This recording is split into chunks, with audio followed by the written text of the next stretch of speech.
بسم اللہ الرحمن الرحیم۔ ایک گاؤں تھا جہاں کے لوگ بہت ملنسار اور ایک دوسرے کا خیال رکھنے والے تھے۔ وہاں سبھی لوگ ہر کام مل جل کر کیا کرتے تھے، خوشی اور غمی میں ہمیشہ ایک دوسرے کا ساتھ دیتے۔ وہ گاؤں اپنے اتحاد اور اتفاق کی وجہ سے مشہور تھا۔ پڑوس کے گاؤں کے لوگ ان کے بھائی چارے اور یگانیت کی مثالیں دیا کرتے۔ ایک دن ہوا کچھ یوں کہ گاؤں کے سونار کو ایک ضروری کام سے شہر جانا تھا، لیکن راستہ بہت طویل تھا اور اسے رات جنگل میں قیام کرنا لازمی ہوتا۔ یہ سوچ کر وہ فکر مند ہو گیا۔ اسے فکر مند اور پریشان دیکھ کر گاؤں کے ایک بڑھائی نے اس سے پوچھا، کیا بات ہے بھائی، آپ اتنے پریشان کس بات پر ہیں؟ سونار نے اپنا مسئلہ بڑھائی کو بتایا۔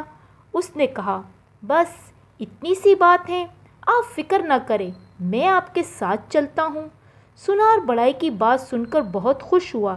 اتنے میں وہاں سے ایک درزی گزر رہا تھا۔ اس نے ان کی بات سن کر کہا، شہر تو مجھے بھی ایک ضروری کام سے جانا تھا، لیکن اکیلے ہونے اور جنگل میں قیام کے ڈر سے ارادہ بدل لیتا۔ اگر آپ لوگ برا نہ مانیں تو میں بھی آپ کے ساتھ چلوں۔ سونار نے کہا، ایک سے بھلے دو اور دو سے بھلے تین۔ سونار نے کہا، چلو آج شام ہی ہم تینوں روانہ ہوتے ہیں۔ درزی نے کہا، ٹھہرو، میں پیش امام سے کوئی وظیفہ لے آؤں تاکہ ہمیں رات بھر جنگل میں کسی چیز کا خوف نہ ہو اور ہم ہر طرح کے نقصان سے بچ جائیں۔ سونار نے درزی کی بات کو سراہتے ہوئے کہا، ہاں تم فوراً جاؤ۔ درزی دوڑتا ہوا پیش امام کے پاس پہنچا اور اپنے سفر کے متعلق بتا کر وظیفہ مانگا۔ پیش امام نے کہا، تم گھبراؤ نہیں، میں تمہارے ساتھ چلتا ہوں۔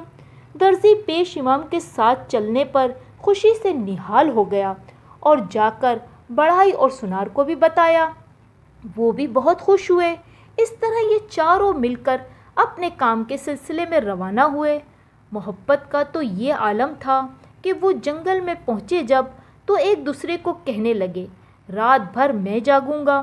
بالآخر ایک گھنٹے بعد یہ طے ہوا کہ تھوڑی تھوڑی دیر چاروں باری باری جاگیں گے۔ سب سے پہلے بڑھائی نے کہا، پہلے میں جاگتا ہوں، آپ سب آرام کریں۔ سب نے اس بات پر اتفاق کیا۔ سب آرام کرنے چلے گئے۔ بڑھائی بیٹھ بیٹھ کر تھک گیا۔ وہاں کچھ لکڑیاں پڑی تھیں۔ بڑھائی نے اپنا وقت گزارنے کے لیے ان لکڑیوں سے ایک گڑیا بنائی جو کہ بہت خوبصورت تھی۔ اتنے میں درزی نیند سے بیدار ہوا اور بڑھائی سے کہا، بھائی اب تم آرام کرو، میں جاگ رہا ہوں۔ اس کے کہنے پر بڑھائی آرام کرنے چلا گیا۔ درزی نے دیکھا کہ لکڑہارے نے اتنی خوبصورت گڑیا بنائی ہے، کیوں نہ میں اسے قیمتی لباس پہنا دوں تو یہ مزید خوبصورت ہو جائے۔ لہٰذا درزی نے اپنا وقت اس گڑیا کے کپڑے بنانے میں نکالا۔ جب کپڑے تیار ہو گئے تو درزی نے گڑیا کو وہ عمدہ پوشاک پہنا دی۔ اتنے میں سونار کی آنکھ کھل گئی۔ وہ درزی کے پاس آیا اور کہا، اب تم آرام کر لو۔ سونار کے کہنے پر درزی بھی وہاں سے چلا گیا۔ سونار کی نظر بھی اس خوبصورت گڑیا پر پڑی۔ سونار نے سوچا، کیوں نہ اسے زیور پہنا کر مزید خوبصورت بنا دیا جائے۔ سونار نے اسے قیمتی زیور پہنا دیے۔ اب وہ گڑیا مزید جاذب نظر ہو گئی۔ اتنے میں پیش امام نماز تہجد پڑھنے اٹھے اور سونار سے کہا، اب آپ بے فکر ہو کر آرام کریں، میں فجر تک جاگتا رہوں گا۔ یہ سن کر سونار بھی وہاں سے چلا گیا۔ پیش امام کی نگاہ جیسے ہی اس گڑیا پر پڑی، وہ دیکھ کر حیران رہ گئے کہ اتنی خوبصورت گڑیا۔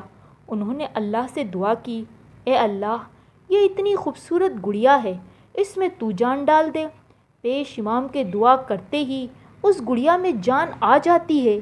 جیسے ہی اس گڑیا میں جان آتی ہے، پیش امام کی خوشی کے مارے چیخ نکل جاتی ہے۔ پیش امام کے چیخنے پر سونار، بڑھائی اور درزی نیند سے بیدار ہو جاتے ہیں اور فوراً پیش امام کی طرف لپکتے ہیں۔ بے جان گڑیا میں جان دیکھ کر وہ بھی اپنی انگلیاں دانتوں میں لے لیتے ہیں۔ اب وہ چاروں اس گڑیا کے دعوے دار بن جاتے ہیں۔